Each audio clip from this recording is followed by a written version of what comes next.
Farm. Family. Community.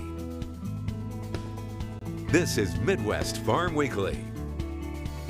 Good morning and welcome to Midwest Farm Weekly. I'm Elaine Wells. In your news headlines this week, the first crop report of June shows that farmers are on track with an average year when it comes to corn and soybean planting. Farmers now have 93% of that corn crop planted. The condition of the emerged crop is good, 70% of it in the highest category. Soybeans are 90% planted, with more than half of that crop now green and growing. First crop hay is nearing 50% harvested, putting that a few days ahead of average.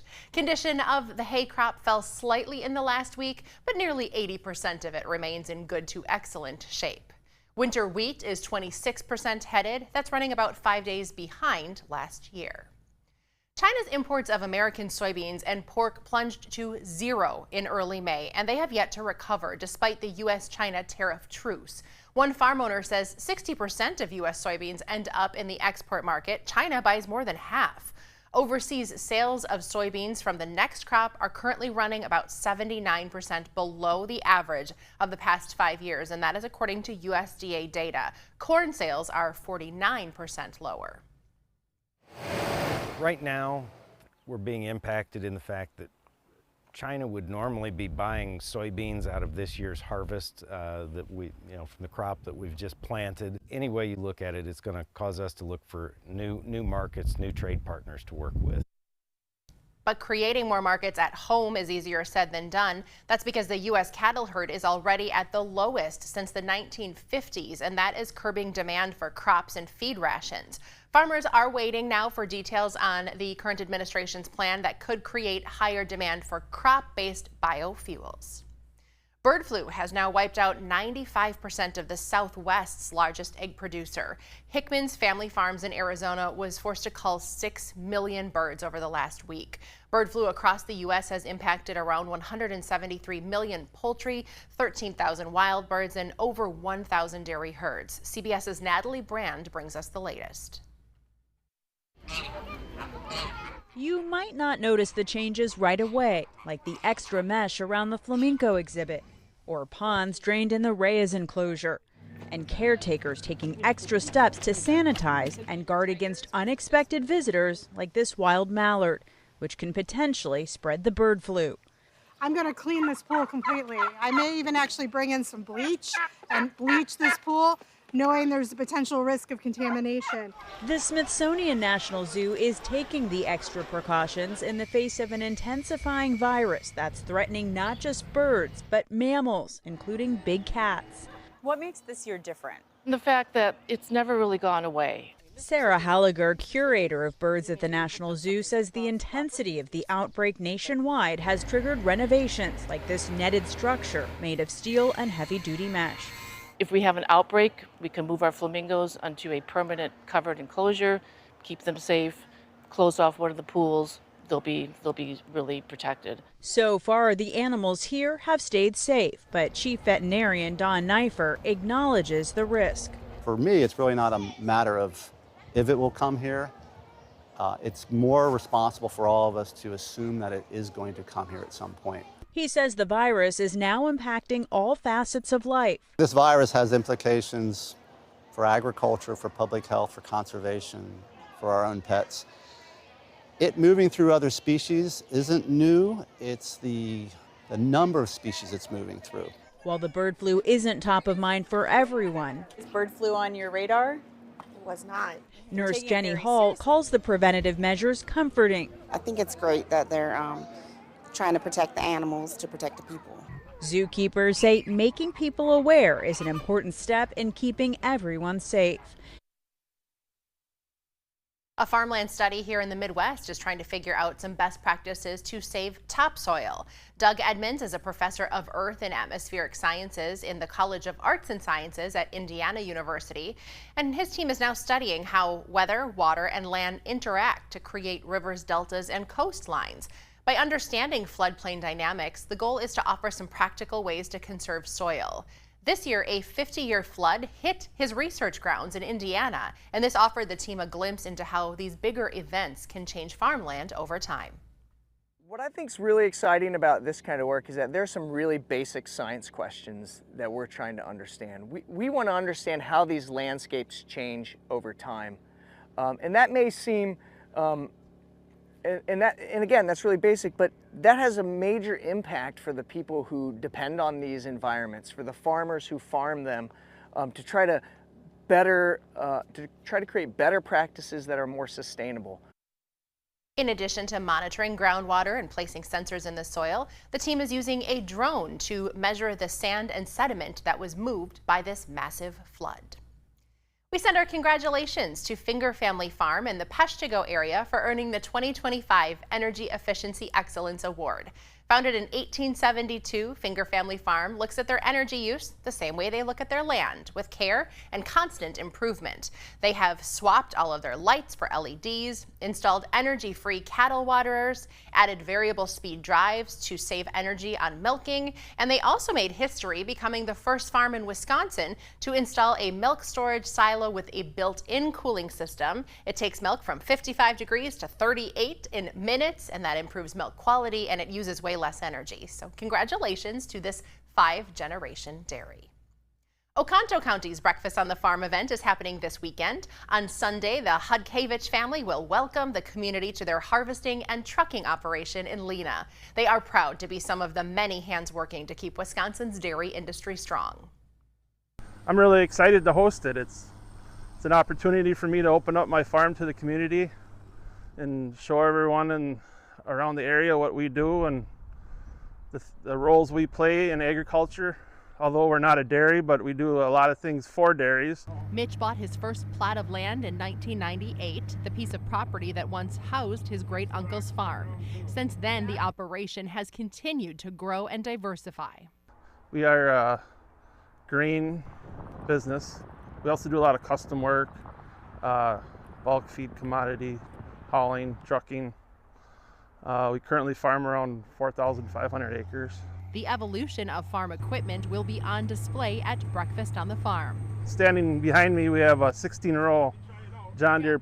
It's a speed planter, high-speed planter, so we can plant up to 9-10 miles an hour, and we can get a lot of acres planted in a day with it, with less manpower and less fuel. And so, yeah, I mean, we've upgraded a lot of machinery over the years to, of course, you know, we use GPS, and we do variable rate fertilizer and seeding. That also helps us. Mitch hopes people come to his farm armed with questions about growing crops. You know, a lot of people think you just put a corn planter in the ground and then you just watch it grow all year. Well, there's a lot behind that. A lot of things that go into it with nutrient management, picking the right variety for the right acres, and not over applying chemicals or fertilizer. And it's just a lot of fine tuning that is done throughout the year. The farm consists of 5 full-time employees and 4 part-time workers who help during the especially busy seasons of planting and harvesting. Families help me, and my oldest son is very involved with me right now in the business. I'm just very proud of what I've accomplished here and want to show the community, you know, what we have here and how we do it and how we succeed, you know, in agriculture. In addition to a great breakfast, you can also take a wagon tour of nearby Norsk Farms, Olson Family Farm, to see their dairy cows. Breakfast is served 7 a.m. to noon. I'm excited to MC this event, and I hope to see you there. Welcome back. Outagamie County's Breakfast on the Farm this Sunday will showcase robotic milking technology. J Springs Dairy in Freedom is run by 3 generations of family. The original members purchased the farm in 1913, so it is now a century farm. They were one of the first farms in Outagamie County to host a dairy breakfast back in the 1980s. In the new barn, they milk 175 cows using 3 robots. The event is the perfect chance for families to learn where their food comes from. Yeah, so we have guided wagon tours. You get to ride through the barn, hear a little bit about the cows, their production, the robots, and then it's also going to take you around to the other parts of the barn, the farm, where the feed pad is, see what the cows eat. And there is a large kids tent supported by the FFA and the 4-H, and they are going to have trivia stuff for the kids to win prizes. There's going to be a live animal display, a bounce house, plant sunflower seeds. There's just a lot of stuff for kids to do here on Sunday. Breakfast on the Farm at Jay Springs Dairy is this Sunday, June 8th. They serve from 8 a.m. until noon. You will find the dairy on County Road EE in Freedom. Driving directions are available on the Outagamie County Dairy Promotions Facebook page and website. Hey, good morning. I'm meteorologist Ryan Kudish. So we just ended the month of May. Here's how we did for both precipitation and temperatures, and quite frankly, it was not a great month for rainfall across much of the area. Notice all of our locations finished the month of May at a departure compared to normal, especially you in Marquette and Sioux Falls, where you're nearly 1.5 inches below average. Then if it's going to be warm or dry, at least be warm, right? And unfortunately, temperatures were pretty close to average, so nothing much to note there. Now, as we end the first weekend in June, how are we looking? Well, we'll have an area low pressure scoot across the U.S.-Canada border, and that will bring in some rain showers and thunderstorms to the area into Wisconsin and the UP of Michigan on Sunday. Then as the upper low wraps behind on Monday, that'll bring more rain and thunderstorms to the western side of Lake Michigan. But after that point, we will get into a substantial ridging pattern across the Midwest, and that'll bring in some dry and warmer weather. Then we'll watch another low pressure moving out over the plains as we head into Thursday for especially North and South Dakota. So in terms of beneficial moisture, that's headed our way for the next 10 days. This runs through about the 15th of the month, and notice across the Midwest, precipitation totals ranging between 1/2 inch to 1.5 inches, which is pretty good news. But this will bring in a little bit of cooler weather Sunday, high of 70 in Green Bay and some upper 60s for you out in Bismarck, 75 in Pierre. Overnight lows into the 40s and 50s. No issues with frost, which is really good news. And we actually get a little bit cooler on Monday. 67 is the projected high in Green Bay, 74 in Pierre, 75 in Bismarck. We'll slowly start to warm up Tuesday, 89 for a high in Bismarck. But then how about Wednesday? Temperatures rather falling or rising into the lower and middle 80s, closing in on 90 in Sioux Falls, Omaha, and Pierre. This will also bring back the humidity back into the forecast as well. So here's how we're looking over the next 8 to 14 days. The latest climate predictions forecast for temperature shows temperatures running at or slightly above average here over the Midwest. And then in terms of precipitation, will likely be just a little bit above average for precipitation. More ag news coming up right after this break.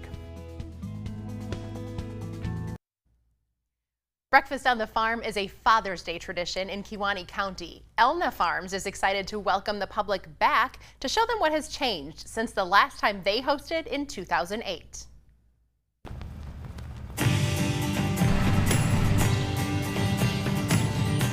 I want to welcome everyone to Elna Farms. We are located in Algoma, Wisconsin. We are a 6th generation dairy farm. We currently milk 2,450 cows on 2 locations and grow all our own crops, raise all our own heifers, calves, and everything. Myself and my 2 brothers are the 6th generation on this farm. It was started in 1858. It was purchased from the state of Wisconsin. It started out with 80 acres and 8 cows at that time. We took over from our parents, Eli and Nancy Finnendale, and that is who the farm is named after. The first 2 letters of Eli's and the first 2 letters of Nancy is how we came up with Elna Farms. We thought it was important to keep their legacy alive, and we're really proud of that. The 3 of us, the 3 brothers, we all have kind of our niche that we take care of. Lonnie takes care of the cropping end of it, and then I oversee and take care of the herd management end of it, and then Barry is like in between the 2 of us and takes care of employees. I think it's a pride thing, running it together as a family. You feed off for each other, and it's the family name and the family business that continues to thrive and be there for the next generations. Working with my family means a lot. You get to work with the people closest to you every day and build something that they've been building their whole lives. It's kind of a cool thing, being the 7th generation, seeing all the other generations in front of me, and then having the responsibility of one day taking it over, and it's kind of cool.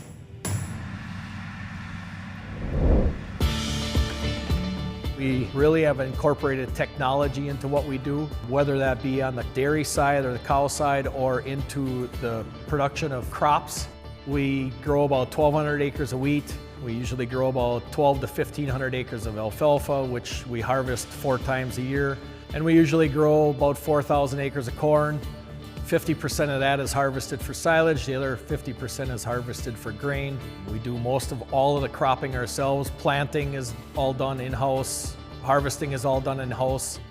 We have a nutritionist that comes in and balances the ration accordingly for each group of animals. They all have their own ration specifically for them. Cow comfort is hands down the most important thing when it comes to a cow. We use deep bedded sand bedding. The cows love being in the sand. It's like us like to being on the beach. We also used SCR collar technology to aid in keeping the cows healthy and happy. It's like the Fitbit that people wear on their wrist. It's basically what it is on the cow's neck. It monitors her activity throughout the day so that we can find each and every cow as fast as possible. If she's not feeling well, we can take care of her right away.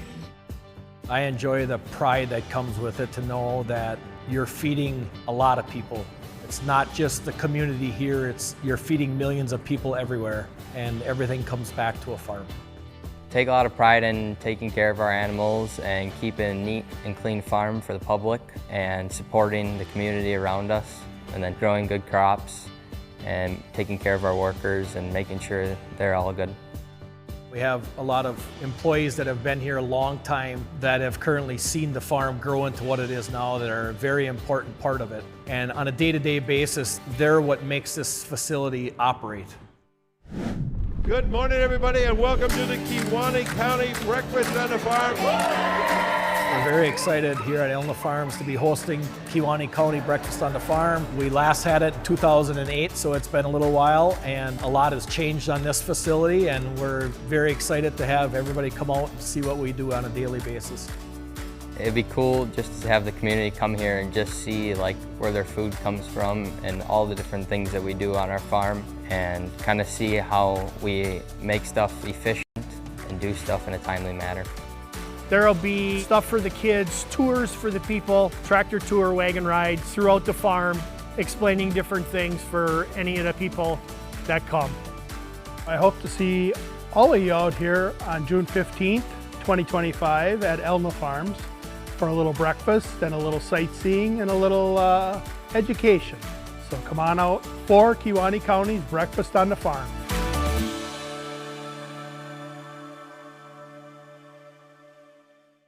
Another beautiful video from our contributor Dan Hagenau. We thank him for that. You'll actually find me in the kids tent at Kewaunee County's Breakfast on the Farm, so stop by and say hello. Their event is, of course, on Father's Day, June 15th from 8 until noon. Elna Farms is about halfway between Luxembourg and Algoma. If you'd like to find a June Dairy Month event near you, you can visit wisconsindairy.org/June-Dairy-Month. If we haven't made you hungry just yet, June Dairy Month celebrations are also happening on the Lakeshore this weekend. Kelly Wilford is here with all of the details on Manitowoc County Breakfast on the Farm. Nice to see you. Nice to see you. This is truly a summer tradition for so many people. What do you love about Manitowoc's event? Oh gosh, Manitowoc's event is fun because it's fun for all ages. So whether it's the kiddos coming out to jump in the cow bounce house, take a picture with a calf, or just play the other games that are around, they're gonna have a great time. Your teenagers, your adults are going to enjoy the farm tours and a chance to get together with one another. And for our older generation, we've got the 2/5 Party Band out there playing polka music.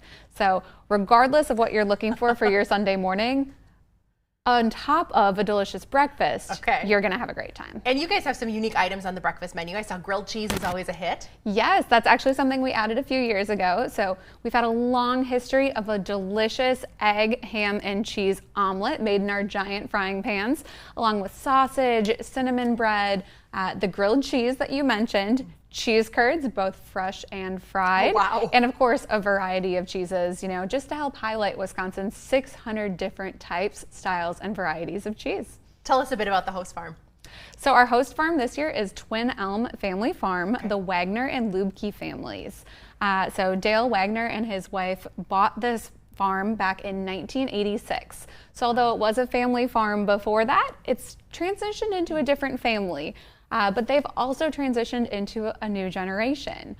So Dale has brought on his son Tyler and his wife, as well as, I'll say, former employee Jacob Lubke and his wife. Wow. And now we're into the third generation with grandkids running around, excited to really continue to bring this farm into the future. I'm going to pop up the parking map because that's always people's questions. If you want to take a closer look at that, you will find it on the Facebook page, on the website, so that you can find your way to Twin Elm very efficiently that morning. They've kind of got this down to a science. But if you are looking to take in breakfast on the farm in Manitowoc, it is, of course, this Sunday. It's on Highway 151, 8 a.m. until noon. Thanks for being here, Kelly. Happy June Dairy Month. Happy June Dairy Month.